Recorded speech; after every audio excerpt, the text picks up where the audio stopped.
749வது நாளாக கருணை கரங்கள் அறக்கட்டளையின் சார்பாக அன்பும் அன்னமும் என்பதன் அடிப்படையில் மதிப்பிற்கும் மரியாதைக்கும் உரிய பெரியவர்கள் திரு கே காளிமுத்து,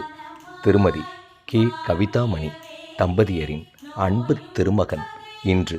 23ஆம் ஆண்டு பிறந்தநாள் காணும் திரு எஸ்கே ஜெகன் கார்த்திக் அவர்களின் சார்பாக அவர்கள் குடும்பத்தார் அனைவரின் திருக்கரங்களால் அரசு மருத்துவமனையில் சிகிச்சை பெறுபவர்களுக்கும் மற்றும் உடன் இருப்பவர்களுக்கும் காலை உணவு அருட்பிரசாதமாக வழங்கப்பட்டது.